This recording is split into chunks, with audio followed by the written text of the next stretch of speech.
my name's William Forrestall, and I'm teaching up at St. Thomas University, and I'm an artist. We're here in downtown Fredericton, New Brunswick, Canada, and the person we have with us today is a really interesting individual. He's a car designer, a cycle car designer, or a pedal car designer. And actually he designed and built this vehicle here in the Maritimes back in the 1970s. And it's one of the most remarkable cars in Canadian art history. Infinite mileage. You just pedal and sweat.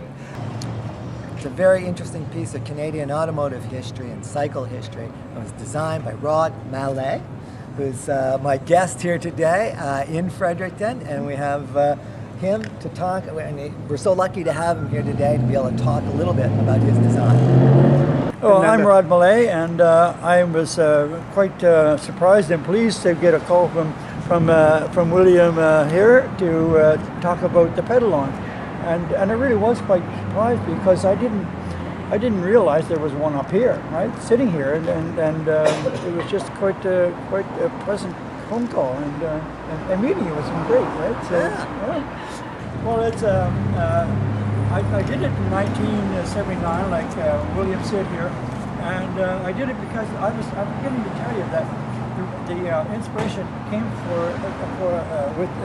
to do it was from the energy crunch of 1979, right? Wow. 1970s. Yes. There was a big interest, and I was living in Montreal at the time, and I thought of this up there. I started to design this kind of crazy car, and I even had a car designer with me, an engineer, and it didn't go anywhere. We didn't get anywhere. We did some drawings and so on. But when I moved down to Halifax, I decided I'm going to proceed with this, and I wanted to do a pedal thing because you didn't have as much, as you say. You can go forever on it as long as you have sweat, right? Yeah. It runs on sweat.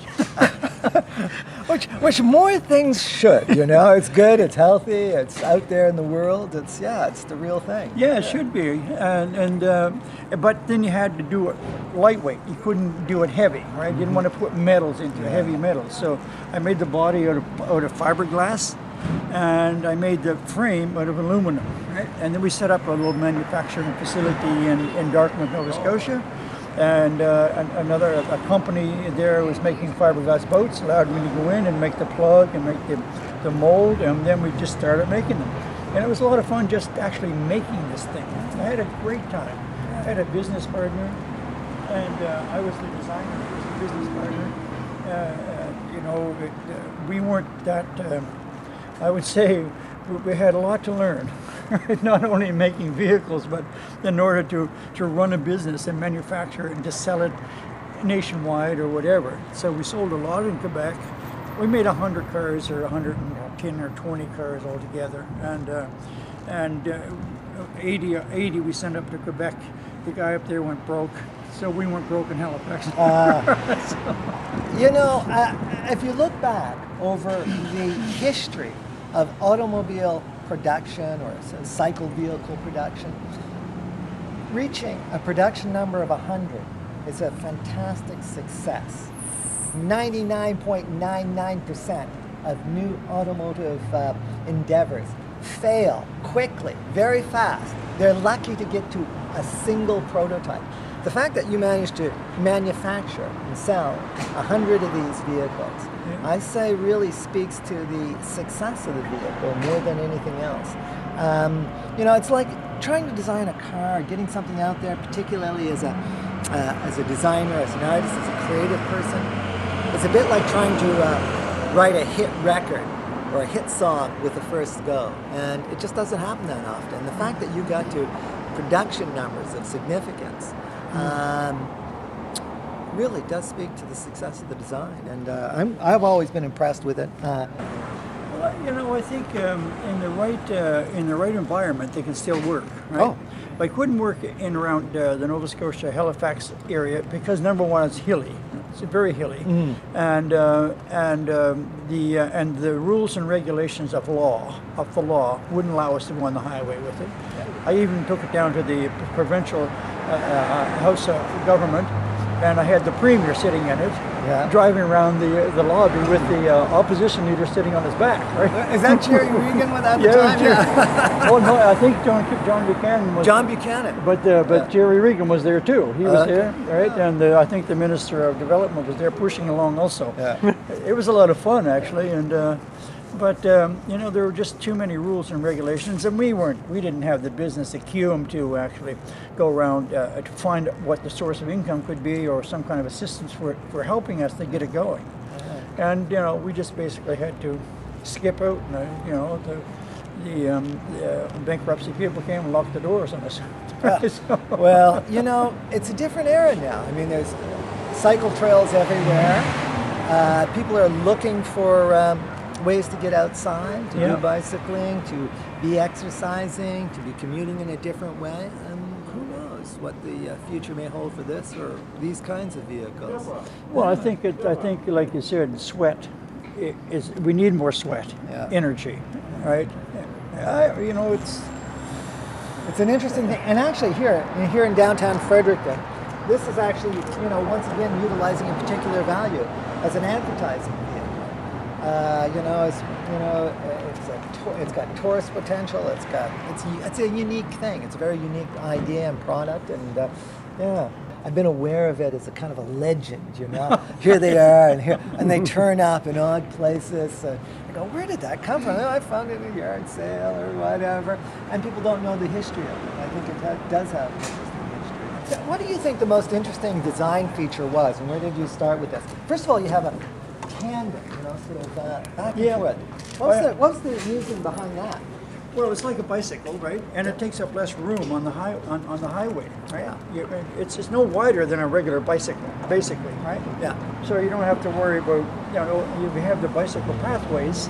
You could still drive this thing on the street and not being interfered. You know, the more bicycle pathways we get in the city, the more viable or legitimate this becomes, right? Yeah. So that's why I did it with the bicycle. I thought of doing it with a wheel, but that didn't seem to be the right thing for this. And then I put a brake down here on the floor, so you could or on the frame, so that you could use your foot power to stop it rather than hand power, right? Yeah. And there's something missing here actually. I had a 5-gear that must be missing from it, but I had 5-gear transmission thing here. Right? Oh, okay. There's 5 gears there. Yeah. But the handle is just not here. It was right here, right? Now this would also give more energy to being able to stop the vehicle, wouldn't it? Using your foot as a foot brake? More power. More power than just a hand. Yeah. I think that first I put a disc brake. I had disc brakes on here, but the disc brake there wasn't enough pressure on those little pads, you know, to stop it. Right? Okay. So then I went over to the drums, and drum brakes. And where did the drum brakes originate from? Where did they come from? I found them in Halifax. I think they were for like some of these little harness racing carts, whatever. For horse racing? Yeah, for horse racing. Okay. I think that's what it was for. Yeah. And I went to find them again recently because I restored one of these vehicles for an art show I had in Halifax. Okay. And I found the guy who's actually sold them to me originally. Yeah. But he was pretty well out of business, but he's had enough padding material to make some new ones from it. Oh, really? Okay. Yeah. So were they made in the Maritimes, or were they just? No, I don't remember where. I don't think they were made there. I think maybe he imported them or something. Right? It's been quite some time. And then to try to find the wheels, the size of the wheels that I had for the one I was restoring for my art show. I went to a bicycle shop, and they were the harness racing wheels on a cart for the not in this one. Okay. But to get something that was close enough, he had to order them in from Montreal to find. But he said they're basically for harness racing, right? Okay. But like the hubs on the front, they're kind of unusual. Yeah, they're a big axle. They're like 5/8 of an inch. Yeah. Just for the strength of it, right? Yeah. Because I didn't want to have a regular bicycle. And we bent all the frame parts of them. This part here? Yeah. We bent that. Yeah. And these are ball bearings in here, right? Okay. So this thing should turn easily like so. Right? Yeah. And to find the right size hub to fit the right size bearing was tricky. It took a long time to find all the parts to put it together. Yeah. Yeah. Now the shape of the whole vehicle, It's got a kind of nice nose, and it's up high, and Yeah, well, it's kind of a modern aerodynamic. yeah, for that speed of 15 miles an hour. When you're coming down the hill at 90 miles an hour. Right? Yeah. But I designed, when I was in Montreal, I was designing a type of a car, right? Yeah. But it didn't work out there, so I came back with some of the ideas, and then I looked at some of the old bicycles and old ideas of making cars, and I thought, yeah, I want it to have some kind of a traditional look to it, to be a little more appealing to the public, right? So, it's just nostalgia incorporated in the design, right? And then the seats took a while to figure out what kind of seating system. I didn't want a regular bicycle seat. I want something that was more comfortable. And people, their backs don't get tired, right? Did you design the seats? Yeah. Oh, yeah, okay. Yeah. Very interesting. I designed them. It took a long time to sit on it, see what's the best way to make it, and and feel comfortable. It's like sitting on a bar stool or something. Right? Oh, really? Yeah, they do look comfortable. Yeah. Yeah, as a matter of fact, I don't recall any seats quite like that. No. I've never seen a seat like that before. That's a really interesting. It looks like obviously it's held up to the weather quite well. Yeah. I mean, this vehicle is now 30-some years old. There we go. Yeah. Oh, here I have to get it back. I can even pedal. We had it down in California. I took it down to California to one guy down there wanted to take them over to Taiwan and make them, but he backed out of it for some reason. Yeah. And when you're designing it, I wanted to keep I didn't like to have the rain guards on the tires. It was hard to do it on the front wheel anyway, but I wanted to protect you from the weather and the splash on the wheels. Yes, right? yeah. Right? But then you had to make sure that your foot and all the rotation of your feet is not going to hit the wall of it. Right? Yes. In some ways, that's a more challenging design than a regular car design, because your feet are in motion. You have to be comfortable. You have to be able to control the vehicle. You have more controls in some ways. Yeah. You're the power source as well as the controlling function, the steering, pedaling. It's a more complex design than just having a seat with a steering wheel. Yeah. It was fun. I really enjoyed it. No, I was thinking too, for people wanting to step inside, right? Yeah. You don't want to be too high to step over, right? Yeah. So we made it for senior people too.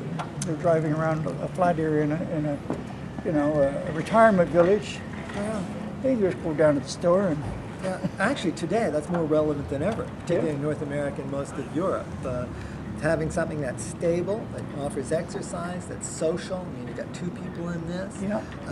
This is another whole other kind of market that seems to be evolving. So. Yeah. No, I think that all of that was included in my thoughts about who's the market for it. Right? And the fact that it's narrow and can be accommodated on a wide range of sidewalks and walking trails also is another feature that's intrinsic to the design. That's another positive feature intrinsic to the design. So. I could do wheelies on this thing.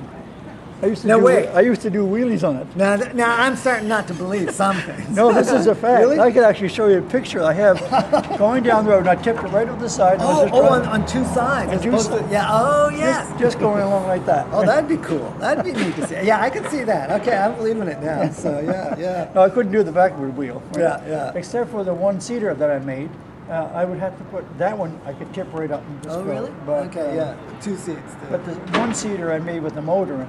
I was coming back from the show in California. I have this one, a tandem, and a motorized one that I was carrying on a trailer. Right.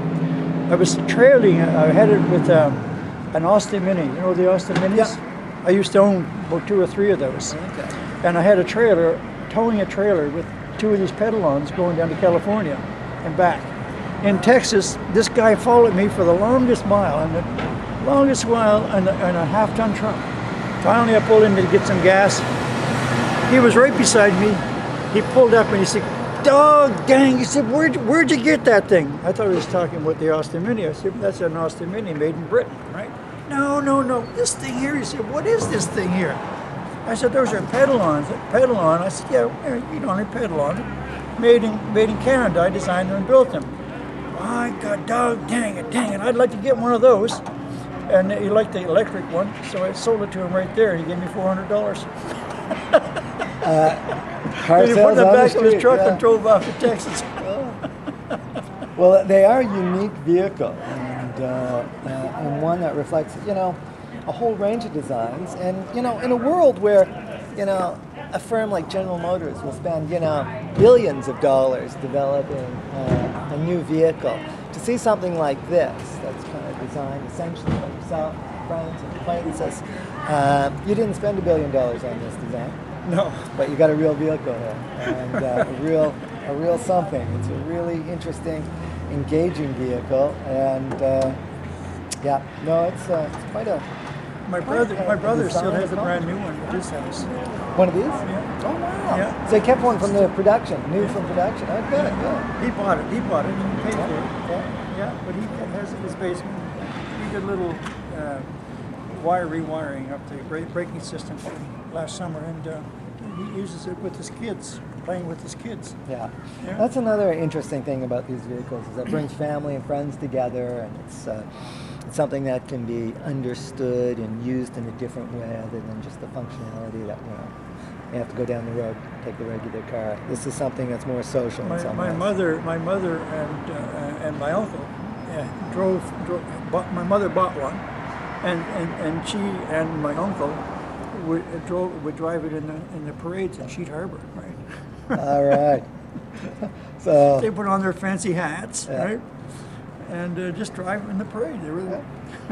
yeah, no, this is fiberglass, This is fiberglass. and most of the frame and structure is aluminum. Yeah, it's all aluminum. Yeah. 2 seats, handles for the back passenger. Yeah. Yeah, no, it. And those fenders here to keep the water from splashing on the passenger. Right? Yeah, it looks like you made these here as Yeah. well. Yeah, Yeah. just fit on. Oh, fantastic. Yeah. Yeah, You do it and you make trial and trial and error. trial and error, and keep going until he gets it, right? I didn't have any molds when I did the one for my art show 2 years ago in Halifax, so I had to take one of the old ones and make a new mold and get just for the bicycle in the show, right? Do you still have the mold for the original body? I have an original body still. Okay. I saved it just, you Just you in never case. know Yeah, what's going to happen in the exactly. future. Good. Sometimes being a pat rack is a good thing. I have a whole body, yellow body like this, plus I have a whole frame. I kept both. The rest of the stuff I figured I could buy along the way, right? Yeah. Which I did 2 years ago. The single seater that I made was sitting in my backyard for 20 years, and everything except for the body and the frame kind of rusted away. So I had to get all the new parts. Yeah.